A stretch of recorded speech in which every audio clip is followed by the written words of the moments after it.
Posted by you/no nectarine 299. I, 23F, am getting married in January and just found out my fiancé, Mark, 25M, invited his old situationship to our wedding without consulting me.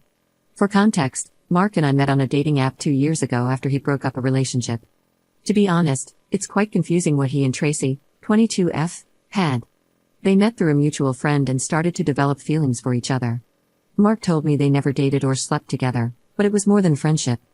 To this day, he keeps her love letters, gifts, and talks about her. Tracy and he tried to stay in contact after the breakup, remaining friends, but she ghosted him after finding out we started dating. From what I've seen on her social media, she's in a relationship, so I'm not worried about her trying to get with my fiancé again. They haven't been in contact for 2 years, but he still has her number and email. I found out about him inviting her after I checked our guest list again and saw her name. I know Tracy is not a threat to our relationship, but Mark inviting her behind my back makes me feel bad about our whole wedding. He told me he doesn't feel anything for her, yet he made sure to send her an invitation. This is probably me being insecure, but my fear of him not getting over her is slowly creeping into my heart. I don't want to lose him. Update 2 days later. After reading the comments and talking with some friends, my heart finally understood that Mark never really got over Tracy. In the beginning, I was in denial, but I went out with Tom, 24M, his best friend of several years, to understand what really happened between them. From what he told me, Tracy and Mark met through mutual friends. She had just started university and was 17 at the time, while Mark was almost graduating. They stayed friends for 2 years and feelings started to blossom. Mark was already working while she was still in college, and he only wanted to formally date her after her graduation. So, it was never official, even though they exchanged love letters, gifts, and spent almost every holiday together. Tom told me that everyone in their old friend group thought they would marry since they were so sweet together. So, their breakup was really unexpected. Tracy was the one who broke up with Mark due to their religious values not aligning, as she wanted to save herself until marriage. In the end, they decided it was better to go their separate ways and maybe try again after a few years. But after Mark and I started dating, Tracy realized that it was pointless to wait for him and began seeing other people too. She blocked him on everything except email to make a fresh start. In the end, I finally realized that Mark is just hopeful Tracy will come back to him because of their talks about trying again after some time. It honestly hurts so much, as I loved him deeply. I still haven't confronted him since I'm still shaken up, but I don't know if this marriage will happen. I'll update once I calm down and confront him. Second update 6 days later. It's been a while since the last update, and I'm here to announce that the wedding has been called off. My parents are the ones canceling everything for me. It's like I've returned to my childhood when mom and dad had to solve my problems. I confronted Mark after talking with Tom and made him aware of everything I've been dealing with. His initial reaction was dismissive, almost as if he was trying to escape from the situation.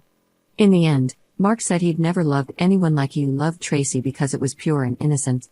She reminded him that not everything is about carnal desire, and in the darkest moments of his life, Tracy was like a ray of sunlight. Hearing the man you love admit how much he loved another woman is incredibly hurtful. During the conversation, I started to cry, bawling my eyes out. Mark had the audacity to say he loves me, but it's a different kind of love. I asked why he invited her to our wedding, and he was speechless. Why did he have to throw away our future for something in the past? This hurt so much. Mark told me he knew Tracy hadn't blocked him on email, since he was the one who helped her get her first job, and a lot of professional stuff was also involved. That's how he was able to send her our wedding invitation, but he meant no harm. When I asked what he meant by this, Mark just said he wanted her to see us together and realize what she lost because he was hurt that Tracy was pregnant and not married.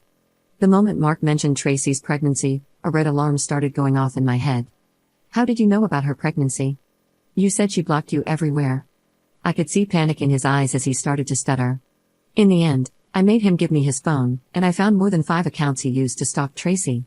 My stomach felt sick, and the urge to vomit was overwhelming. Ultimately, I decided to call off the engagement because he was a creep. Mark threw himself on the floor, asking for forgiveness, saying he loves me, just in a different way compared to Tracy, and that he was just hurt that she gave herself to another man while he had begged her countless times for bedroom intimacy. This made me feel even more disgusted with him because he felt entitled to her and her body. I left without even taking a bag with me. Everything is just too much. I can't believe I spent 2 years loving a stalker, a man-child. Oh, I also told Tracy everything and shared his accounts with her. I don't know if she saw my messages, but I hope she does. The jealousy I once felt for her transformed into pity, as no woman should go through what Mark has done. Mark wants to meet up with me and doesn't want to break up, but I'm just so tired. Third update 1 day later. I think this is my last update, as I've already met up with Tracy and talked about what happened. She and I met at a cafe, and at first, I was really nervous because I didn't know how she would react. Her only reply to my message was, "Hi, let's talk over a cup of coffee," smile emoji. While waiting for her, I could feel my back sweating, and overall, I felt a lot of emotions. When Tracy arrived, I finally understood why Mark was so obsessed with her. She is definitely one of the most beautiful women I've seen. She looks pretty in pictures, but in person, she looks even better. Tracy greeted me and asked if I'd be willing to go to her house to talk, since being outside for too long makes her really tired. We ordered some coffee to go, and it was super awkward. Now, let's talk about what she told me. First of all, she apologized for being the reason why I'm now single, though I assured her it's not her fault. Tracy said she received the invitation but wasn't interested in attending our wedding because she was already in a happy relationship and felt it was pointless to see someone from her past. Given the story Tom and Mark told me, I got curious and asked about them staying friends, since it sounded like she wanted to keep in touch with him after the breakup. This was the complete opposite of her behavior. Tracy seemed extremely uncomfortable with this question but still explained why she had said that. At first, she was really in love with Mark because he was her first love. She described him as a protector, someone trustworthy, handsome, and kind, who always showered her with gifts and trips. Everything was fine and sweet, but over time, Mark started begging her for bedroom intimacy so much that she began pretending to be sick just to avoid him. She just didn't want to sleep with him and had a sort of blockage, like a sixth sense telling her not to go through with it. She grew tired of the whole situation and used her parents' strong religious beliefs as an excuse for why bedroom intimacy was off limits.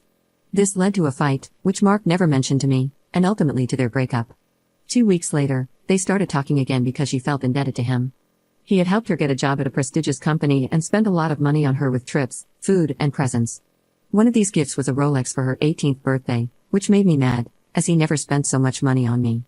When Tracy found out that Mark and I were seeing each other, she felt relieved and finally had a proper reason to block him everywhere, as he was still occasionally hinting at them sleeping together. In the end, I told her that throughout my relationship with Mark, he would sometimes talk about her.